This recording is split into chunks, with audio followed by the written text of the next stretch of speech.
Hello, welcome to Being Heard. My name is Tom Graham, and I am committed that every voice be heard, including my own. And with me today is Monika Becker. Welcome, Monika. Thank you, Tom, and thanks for having me. Yeah. Um, just a little bit about me. I'm a mindfulness coach, and I'm out to create people being heard and have the experience of being heard. So I've come up with 7 questions. I ask the same 7 questions to everybody, and I have them written out. So you'll see me look down and I'm actually getting the words, because how I ask the question actually influences how the answer goes. So I want to be as consistent as I can. And the first thing about this is there are no right or wrong answers. Whatever answer you have is right for you, and Mm-hmm. it's it's right there. I might resonate. I might go, "Oh, that's the same for me." For sure, I hear you. Yeah. Yeah. So, with all that said, how about sharing a little bit more about you, Monika? Thanks so much, Tom. Yeah, so my name is Monika Becker, as Tom already said. I have founded a business called Clear Directions Coaching. And Clear Directions is what I seem to be able to help my clients with, and probably also my friends, is to help them become clear about who they truly are and what they want to get out of life. And I help them achieve that. So I oftentimes call myself a leadership coach and trainer, which does not mean that I only work with people that are in so-called leadership positions. However, I perceive every person as a leader in their own and of their own life. And that's what really matters to me, to help people to get more in control of their own life, to feel responsible and self-reliant, and eventually self-expressed. And that's what I'm here to help people with, and including that includes myself, because I'm not not totally there. So I'm still on the journey as well. I might be a few steps ahead of other people or my clients, but that's what I'm here to share, so that I can guide them and help them and hopefully be a little bit of a role model for them. Awesome. Well, thank you for being here. Hmm. Thank you for Uh, having me again. yeah. Let's get started. The first question is passion. What? Oh, excuse me, I didn't even get that right. How do you take actions to increase your passion? That is an interesting question. How do I take action to increase passion? Mm-hmm. I'm not necessarily sure that I intentionally take action to increase my passion. However, I can say that by taking certain actions, my passion increases without me intentionally setting that as my goal of my actions and my behavior. I think doing the work that I love doing increases my passion.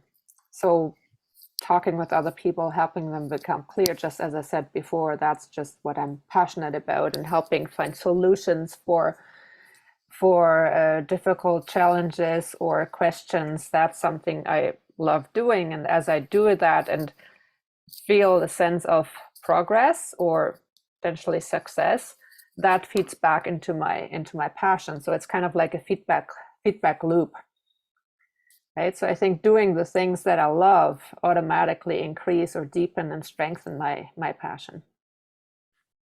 Awesome. A different way to look might be, how do you find new ones? Yeah, that might be, how do I find new ones? New passion. Potentially by being open to influences that come at me throughout my days, like be it conversations or things that I see online as I browse the internet or am introduced to new websites or programs, whatever it may be. There might be a spark of an inspiration that lands with me and resonates with me that I might want to explore. And if or when something lands with me, there's automatically a little spark or a little flame of a passion, or at least an interest. So there's a seed for a passion. Because and also I have to say, not that I have to say it, but I want to say that passion or even feeling my feelings deeply is not necessarily something that comes easily to me. So I'm not a person that is easily sparked and put on fire by something. It will take me some time to get there. So for me to the start for a passion is probably to just awaken interest in something. Awesome. Thank you. Thank you. The next question is perseverance. What is worth so much that you'd push through anything to have?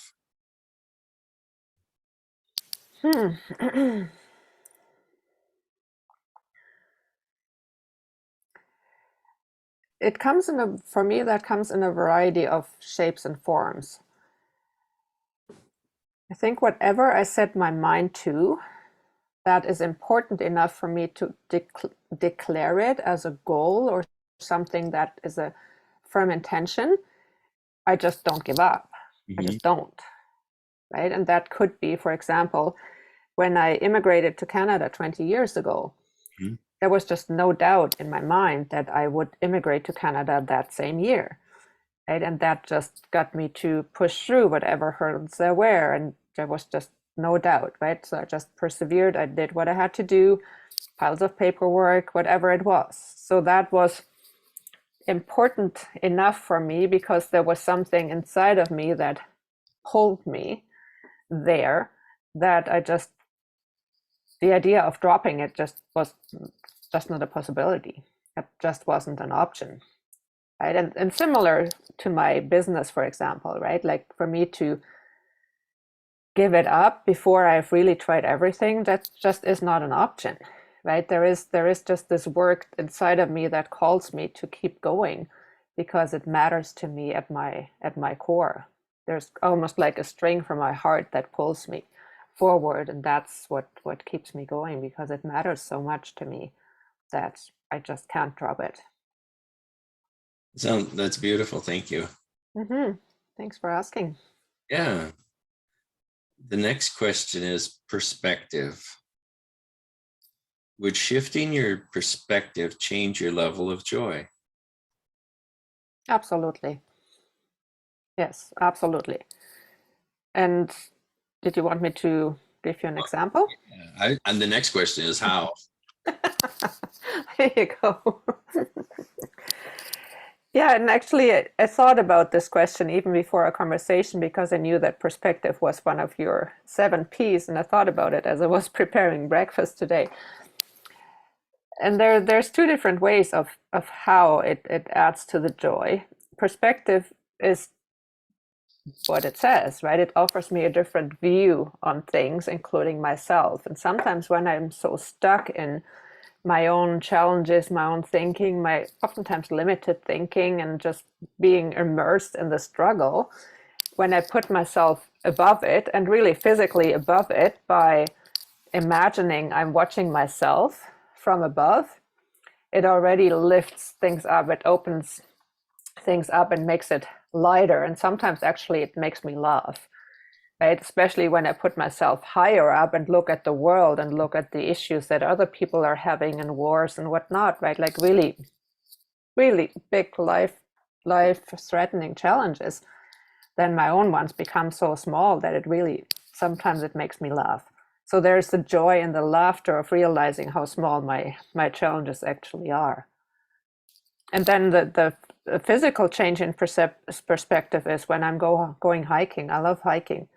And whenever I'm on the top of a mountain or somewhere where I have a view, an unobstructed view, it just changes everything, right? Because then, yeah, the perspective, the vastness of the beauty of the world just is right in front of my eyes. And then things like, yeah, my own little struggles or problems, they just vanish. And that automatically opens up myself for feeling, yeah, more joyful, more at ease, lighter. So that's how that lands for me. Thank you. Mm-hmm. Um,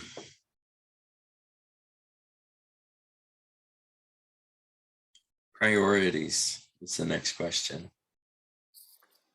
Are your priorities setting you up for success in creating more joy? Yes and no.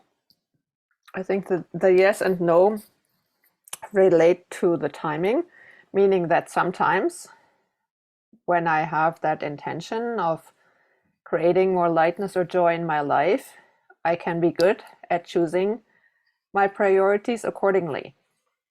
And sometimes I just can't. Like I might be too tired, and then my priorities that would create joy just slip down, right? That they just fall through the cracks, and they just fall into or default into patterns that are not necessarily healthy and therefore not necessarily setting me up for joy. So I know that I have the potential and I've had the experience of being able to choose my priorities in a way that they support my success and my joy. And other times I know that I don't behave accordingly, right? So my priorities are not necessarily always in support of my joy and my own growth and my success. Mm-hmm. Yeah. Well, thank you. The next question is purpose. Mm-hmm. Is your ladder up against the right wall? Yeah. Yeah, I think. Okay. Not I think. No, I'm convinced it is. For now, that's what I can say wholeheartedly. Yes, it is. And then Finally, it wasn't always. okay. And what are Mhm. you building with that? Um, I'm building a life of greater joy and acceptance and freedom for myself and for others. Actually, I'm building it for myself, and my intention is to help others build it for themselves as well. I'm not building theirs, but I'm building mine. Yeah. Hmm. Awesome. Hmm. Um, Boy, we're scooting right through these. We are. Patience is the next one. Ooh. Are there areas where you don't have patience? Say that again, please. Yeah, patience. Are there Hmm. areas where you don't have patience? Yes. Traffic. Sometimes in traffic, it becomes that's the most obvious when I encounter people in front of me in particular that are driving at 45 kilometers per hour while they could be driving at 50 and I'm in a rush, then I can get terribly impatient. Like just could just pull my hair out. It just does not work well with me. I have this streak of being like efficient is probably the right way. So Mhm. using my time to my best of my abilities to get the best outcome and like produce something. And same from when I travel from A to B, right? I like to do it efficiently, right? Not necessarily needing to rush all the time, but I just like to do it swiftly and without any unnecessary interruptions or delays and other people just toddling along and for whatever reason, like they might have a very good reason to slow down, but I'm that moment I don't seem to see that. So that's just something I automatically go into impatience. You see, Just wanting to push them forward. Sorry. you see any patterns? Any patterns as in sorry. So yeah, do you see any patterns? Like, so what I heard so far is Mm-hmm. situations where there's somebody outside where you can't control the situation. Mm-hmm. Mm-hmm. Are there patterns or is that Oh yeah, it is a pattern. Like it sometimes also happens, for example, here at my home. Like I'm renting and there's a little boy upstairs with my landlords. It's their little boy. And he sometimes screams and yells and has temper tantrums and whatnot. And that's a similar situation, right? Where I can't control it, but I'm exposed to this noise, which I don't like. It's not that I don't like the little guy, but I don't like the noise that he makes. Sure. and just, oh my God, like I just, sometimes I just could scream and throw my head against the wall because I just can't do anything about it. I'm just exposed to it. Right. Oh yeah. So there's definitely a pattern. And I know that it's not about this little guy, it's about me. Right. So I realize that there's still some work to be done. As I said, I'm still on my journey, the journey myself. So yes, for sure. Not being in control is not the easiest thing for me to handle. I got it. Yeah. Mm-hmm. Mm-hmm. All right. The next question is prayer. Mm-hmm. And so do you use the proud of, grateful for, excuse me, Mm-hmm. what I desire and what I love about myself prayer form? No, I don't. Okay. No, not in those four categories, right? I use parts of it, but not in that particular format. No, I don't. Okay. Mm-hmm. Um, would you mind sharing one thing you're proud of, one thing you're grateful for, one thing you desire, and one thing you love about yourself? Sure, I can do that. One thing I'm proud of actually is what we talked about before, my perseverance, Mhm. that I'm not giving up and that I can be counted on. If I say I'm going to do something, I'm doing it, even if it's hard. Right. So that's something I'm proud of. And especially this week, I helped one of my colleagues, which is at the same time a person that I have a contract with. So I do contract work, but this week was extremely intense because we needed to work towards a deadline that had been brought 3 days forward. So the pressure was intense. And yeah, he could just count on me doing my thing. Right. So I'm proud of having pushed through and organized my days in a way that I was able to dedicate the time that was necessary to this project, but still do it in a way where it was present and being available to explain to other people what was going on and why I had to push my meetings out. So I'm proud of having handled it reasonably well, I would say. Yeah. Like to not just be flustered and but to stay calm and just level-headed and work my way through it. So I'm Awesome. proud of that. Thank you. And I'm grateful. I'm grateful, yeah, for a lot of things. I think today I'm grateful for the sunshine because we've had a very gray and cold and wet week here. So I'm grateful for the light.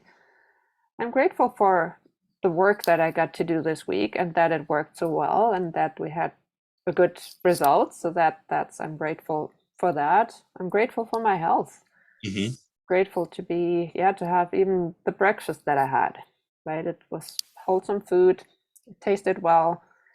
I had the time to make it. I have the ingredients to make it. There's a lot to be grateful for, right? To just have these resources at my fingertips. So, yeah, I'm grateful for that. Sorry, what was the third component? What do you desire? One thing. I mean, you can go into however Yeah, much you want, but right. just Um, I desire to stay healthy. mhm. Yeah, physically, mentally, emotionally, spiritually healthy. hmm And then what's one thing you love about yourself? What I love about myself is one thing I love about myself. Yeah, I think it's somehow it's going back to the not giving up and always standing up again, even if sometimes things get rough or tough. That I'm not easy to give up, right? And just to keep going and yeah, honoring my original intention and where I want to go. And yeah, I think I love that about myself. Fantastic. Well, we got Mhm. through our 7 questions. Oh, already? Wow. I know. So quick. So that's great. Yeah, you see, I'm efficient. Yeah.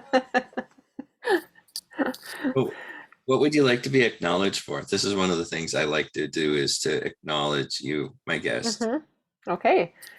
Um, to show up and be present and authentic and honest and yeah, speak my truth. Awesome.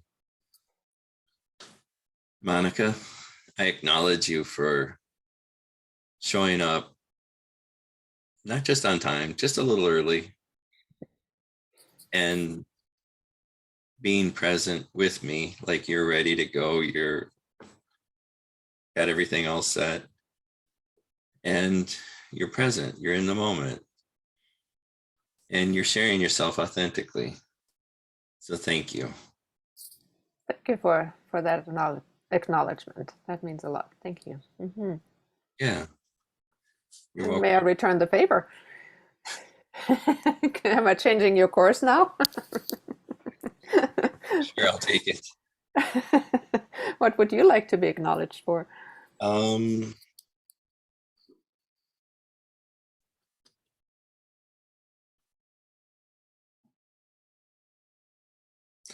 Being generous and connecting with people. Well, I'd like to acknowledge you, Tom, for being generous with your spirit and your heart. At least that's my experience. And to, sorry, listen to people, to connect people, right? Yeah. Yes. Yeah. So I really appreciate that. And I want to acknowledge you for all your efforts and the work you put into connecting people to themselves and to others. Well, thank you. My pleasure. Yeah. I'll stop it here now and we'll go into bonus.